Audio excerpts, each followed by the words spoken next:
Je suis le commandant Manga Ibenye de la 32e promotion de l'école militaire interarmée. Je suis la première femme pilote d'hélicoptère. J'ai la chance d'avoir des enfants adorables et surtout un mari formidable qui me soutient. Women in the Air Force, women like what I represent actually.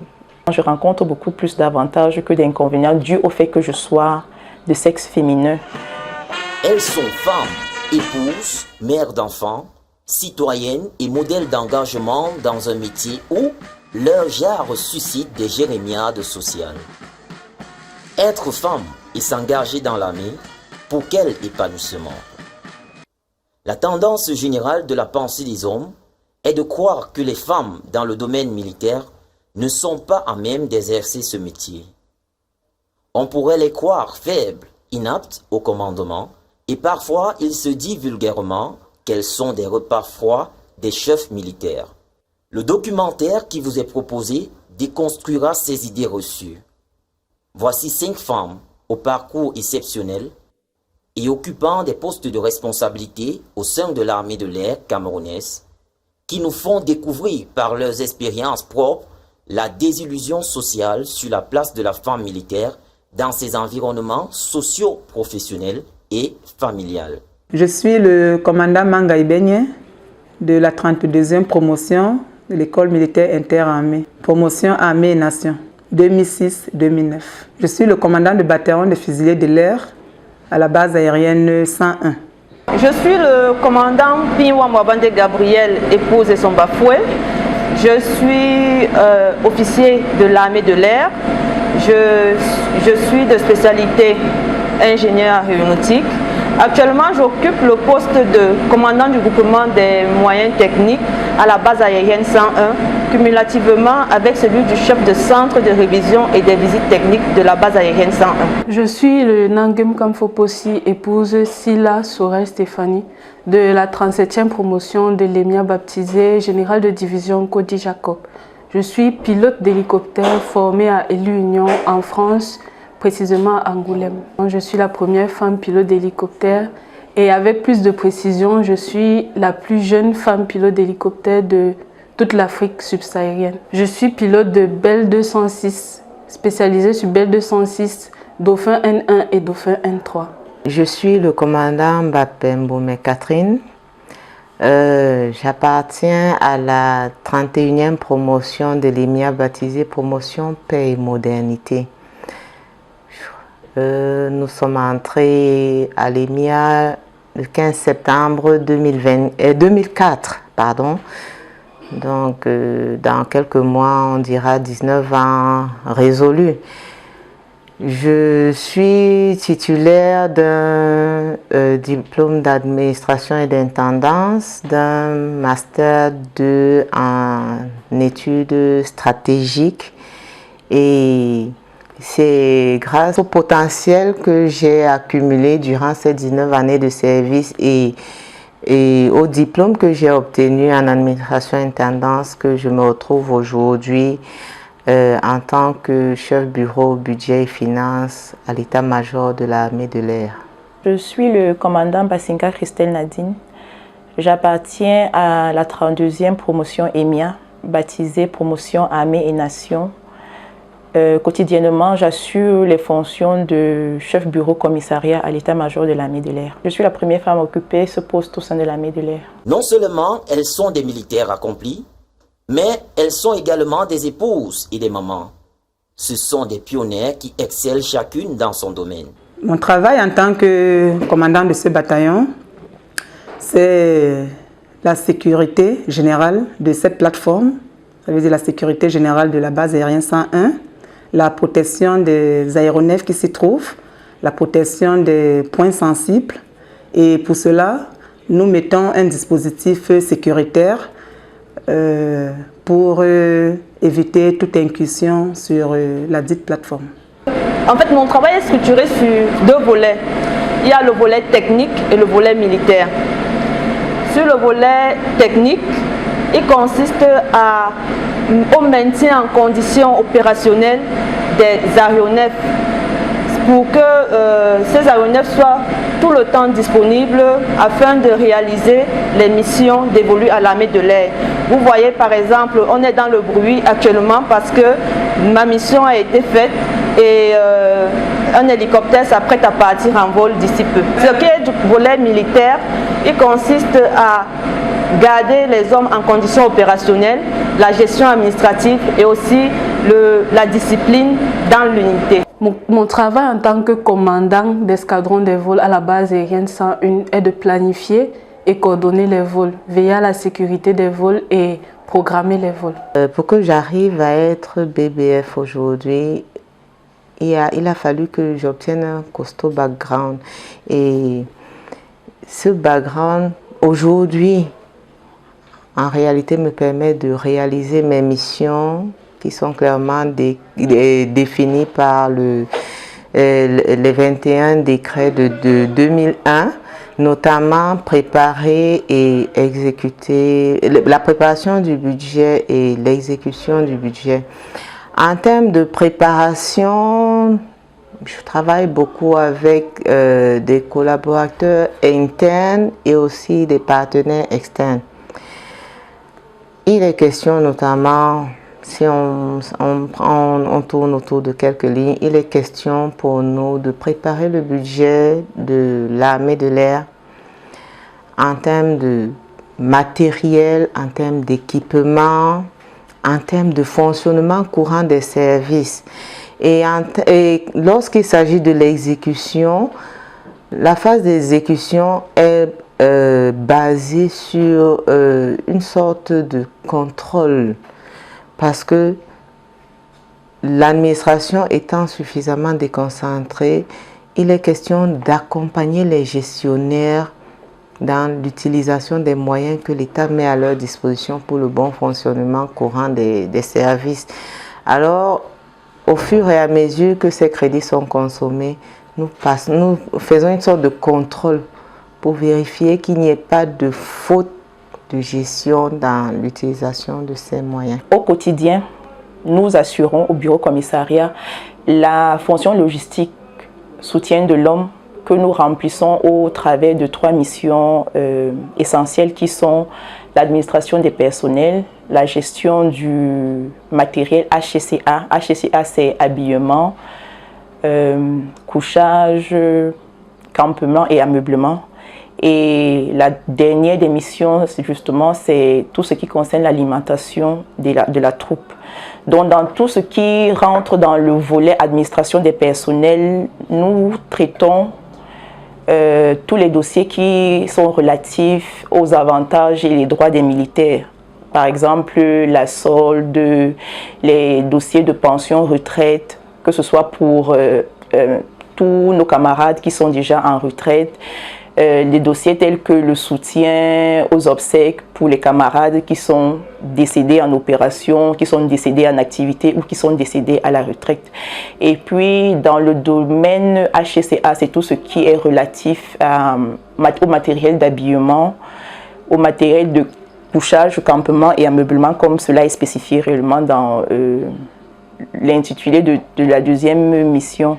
Et alimentation, c'est tout ce qui a trait à l'alimentation de nos hommes sur le terrain. Et comme tout être humain normal, les femmes militaires rencontrent aussi des difficultés dans l'exercice de leurs fonctions. Dans l'exercice de mes fonctions, chaque jour, je crois plutôt que j'ai plus d'avantages que d'inconvénients. Je rencontre beaucoup plus d'avantages que d'inconvénients dû au fait que je sois de sexe féminin. Parce que ce qu'on constate dans l'interaction avec tous les requérants qui ont besoin de nos services au bureau commissariat, c'est toujours, comment je vais dire, le côté sœur, le côté aîné, le côté maternel, cette fibre-là sur laquelle les gens vont toujours appuyer pour avoir des services auxquels ils ont droit certainement, mais de façon beaucoup plus peut-être rapide. Et c'est ce qui rend je vais dire ma fonction ludique et exaltante en fait. Les difficultés, les premiers mois, j'ai pu observer quelques hésitations en ce qui concerne l'exécution des ordres de quelques hommes que ce soit les hommes avec grand H, que ce soit les hommes, que ce soit les femmes. Les hommes aiment que les responsables soient présents pendant les activités. Alors, nous avons 2 séances de sport de façon hebdomadaire, les mardis et les jeudis. Le départ, c'est 6 heures. Nous les faisons ensemble. Nous avons une marche mensuelle qui varie entre 10 et 15 km. Nous faisons la marche ensemble. Nous organisons les courses d'orientation de façon trimestrielle. Toutes ces activités, nous les faisons ensemble. Alors, les hésitations que j'ai pu observer dès le départ, dès les premières semaines, premiers mois, ont disparu et ont cédé la place au respect. Je ne rencontre aucune difficulté que mes collaborateurs déjà ne rencontrent pas. Donc, en principe, nous avons tous les mêmes fonctions et nous avons tous les mêmes difficultés. Le commandement s'appuie sur la compétence. Ce qu'on attend de nous, ce sont des résultats sur la base du travail. Pas parce que nous sommes des femmes. Et je puis vous dire, une femme dans ce milieu, c'est un potentiel. C'est pour ça que la hiérarchie nous met dans des conditions idoines qui nous permettent de produire les résultats qu'elle attend. Nous travaillons dur, nous travaillons comme nos camarades masculins et jusqu'à présent, nous n'avons constaté aucune différence de traitement dans les dossiers que nous envoyons, nous transmettons à la hiérarchie. Avec ces fonctions, je peux dire que je n'ai pas rencontré de difficultés particulières. Vous savez, l'armée camerounaise est déjà assez professionnelle. Son personnel est bien formé et dans cette formation, on intègre déjà le fait de ne pas avoir de différence entre le commandement, la responsabilité et le sexe. Toutes ces femmes engagées dans l'armée ont une vie privée dédiée à leur famille. Elles se comportent en mères ordinaires et ne sèment jamais la confusion entre la limite professionnelle et celle familiale. Pour moi, c'est assez simple, je dissocie les deux. Je ne ramène jamais le travail à la maison et vice-versa pour éviter de stresser mon époux ou de stresser mes collaborateurs au service. Ça peut sembler difficile à manager le travail professionnel et le travail familial. Mais j'ai la chance d'avoir des enfants adorables et surtout un mari formidable qui me soutient vraiment dans toutes mes responsabilités, que ce soit professionnelles ou familiales. Déjà, je me rassure qu'une fois que je ne suis plus dans le cadre militaire, que je raccroche la casquette militaire. Donc, chaque fois que je rentre dans mon bureau le matin, j'aborde ma casquette de militaire, de femme officier. Et chaque fois que j'y pars le soir, quelle que soit l'heure, je la raccroche. Et quand je me retrouve dans le domaine privé, j'aborde ma casquette, je vais dire, civile à ce moment-là. Ma casquette de sœur, ma casquette de mère, ma casquette de compagne. Et entre autres, aussi ma casquette, je vais dire, entrepreneuriale. Donc, je ne fais pas l'amalgame. Il y a une nette séparation entre ma profession et ma vie professionnelle. Ma profession et ma vie personnelle. En tant que maman, je me lève tôt, je fais mes tâches ménagères, je prépare les enfants qui doivent aller à l'école. Et une fois au travail, je mets la blouse du commandant de bataillon. Et chaque jour, j'ai un nombre de tâches à réaliser. Alors, je m'assure avec les collaborateurs qu'à la fin de la journée, nous avons épluché tous les différents points que nous devons faire face. C'est vrai, la période, je l'ai dit tantôt, c'est beaucoup plus le 20 mai. Alors, les séances de sport, nous n'en avons pas. C'est les entraînements du défilé. Nous tous, nous y mettons et c'est ce qui fait l'actualité en ce moment dans le bataillon. Il faut s'assurer que les éléments soient présents, qui perçoivent les armes à temps. Et de temps en temps, je peux appeler à la maison pour me rassurer que tout se passe bien aussi. Et au retour, j'enlève ma veste de commandant de bataillon, j'arbore celle de la maman. Je m'amuse avec les enfants, nous faisons les devoirs, nous jouons. Les week-ends, je fais les rondes. Les week-ends où je n'en fais pas, je profite pleinement de ma petite famille. The fact that we are mothers and we are also soldiers. Sometimes when we make jokes, we always believe women should have 2 salaries. But now, to be a bit serious, the stability we have at home help us seriously in our jobs, because if something is going wrong there, it's easy for somebody to feel it. But what we do is we try to make the difference between the wife, the mother, and our job. If not, it will not be possible for us to achieve our goals. We need to show the difference and use this opportunity to fight these challenges. And at the end of the day, what we realize is it is not easy for someone to qualify a woman, because to tell you the truth, we don't even know how far we can go. We have a lot of energy, we have a lot of motivation, we keep working. Even at home, sometimes we still continue brainstorming on how to fulfill our tasks in the office. So we don't really know how far we can go, and I think it's a good thing. Nombreuses sont celles d'entre elles qui ont reçu ce métier comme une vocation et l'exercent avec passion, ce qui saurait susciter des aspirations chez la jeune génération, des femmes qui souhaiteraient devenir aussi chefs dans l'armée plus tard. Naturally, what I will say is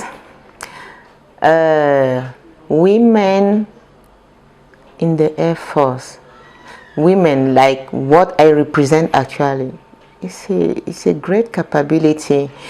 We help the hierarchy to achieve its goals. We provide, I will not say we provide more than men, no. What I will say is we contribute. We help our hierarchy by looking at the problems in another angle.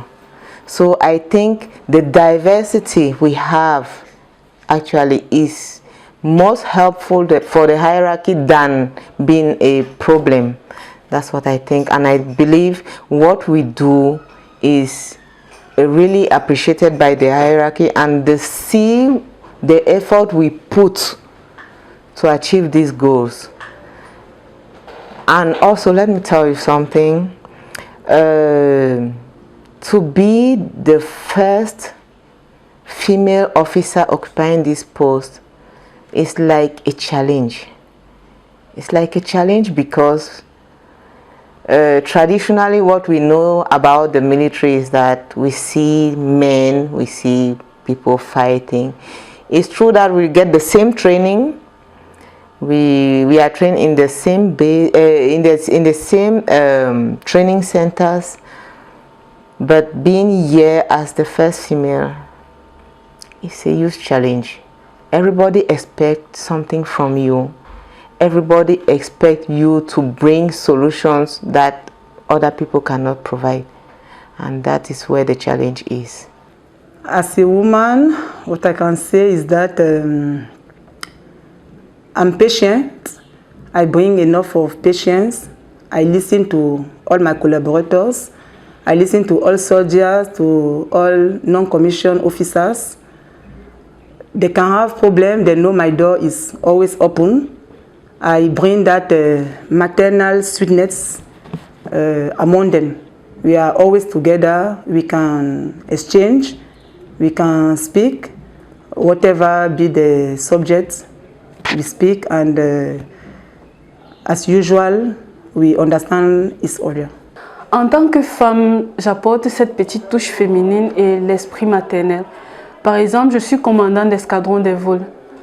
La femme a tendance à être plus pointilleuse par rapport à l'homme. Elle cherche la petite bête et c'est cette petite touche-là que j'apporte à mes collaborateurs.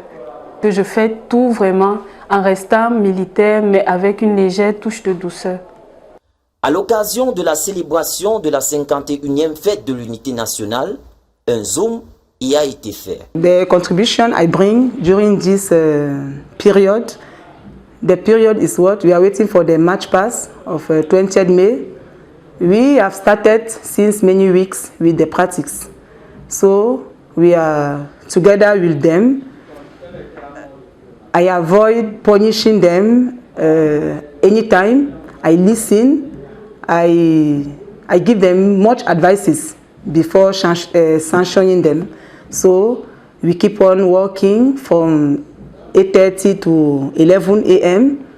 We are together under the sun. It's not easy. I know it very well. It's not easy. So when we take the break, we really give them a bit of time for them to rest, to drink water, so that when they come back for the practice, they are happy and we can continue till 1 p.m. Généralement, à la fête de la jeunesse, à l'approche de la fête de la jeunesse, nous recevons beaucoup d'écoles ici au sein de la base. Et à chaque fois, que ce soit les maîtresses, les élèves, ils me voient dans cette posture et ils sont toujours émerveillés et intéressés de savoir comment j'ai fait pour arriver à cela. Et je pense que ma plus-value à l'approche de ces célébrations de fêtes nationales et autres fêtes du pays, c'est de susciter des vocations auprès de la jeunesse camerounaise. Parce que le travail que je fais, c'est déjà aussi en concordance avec ce qu'un homme aurait pu faire. La locomotive professionnelle transporte tous les passagers désireux de se frotter à tout type de métier.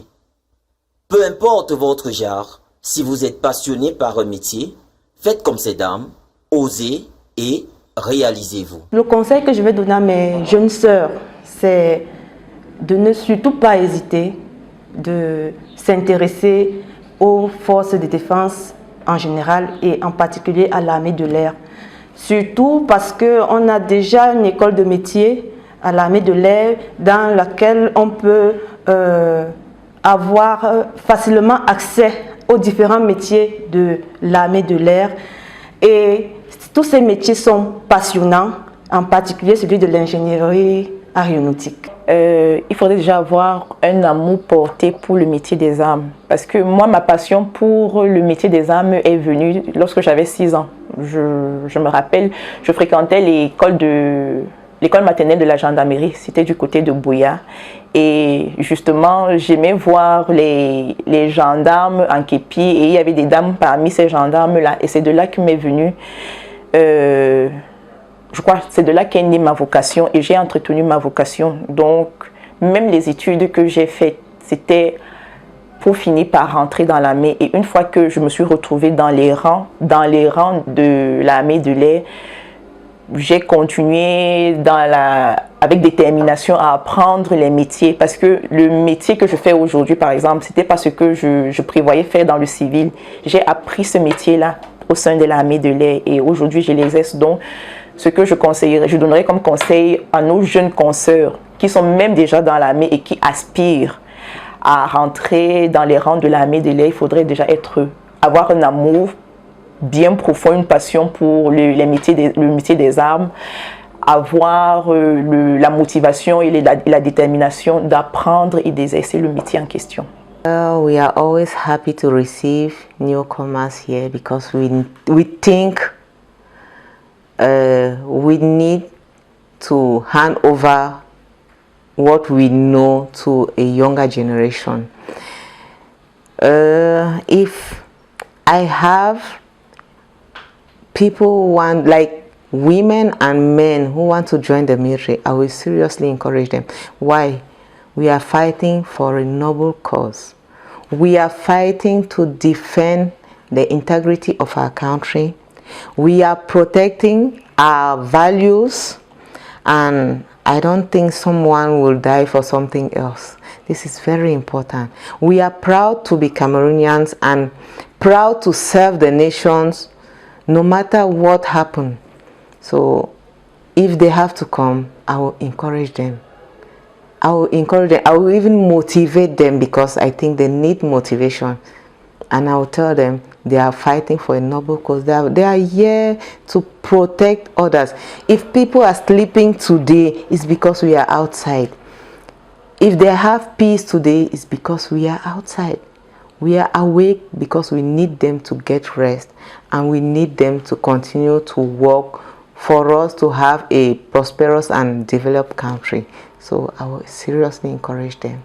Mon conseil va tenir en 3 mots. La persévérance, les principes et la prière. La persévérance, il faut être persévérante. Quand on veut quelque chose, on se bat pour l'avoir. Les principes, il faut toujours avoir des principes dans la vie. Ne pas se baser sur ce que d'autres personnes font et avoir ces principes qui sont propres à soi-même. Et la prière, comme on sait, ceux qui sont croyants doivent prier pour toujours apporter, que le Seigneur apporte toujours un peu son aide. Je dirais à mes petites sœurs, l'armée de l'air, ce n'est pas seulement pour les techniciens. Elles peuvent, en tant que produit EMIA, en tant qu'officier EMIA, elles peuvent s'y épanouir, elles peuvent trouver leur paradis de ce côté, en dehors des services que nous connaissons, tels que commissariat, administration. Elles peuvent faire une carrière dans les bataillons. La preuve, je suis dans ce bataillon.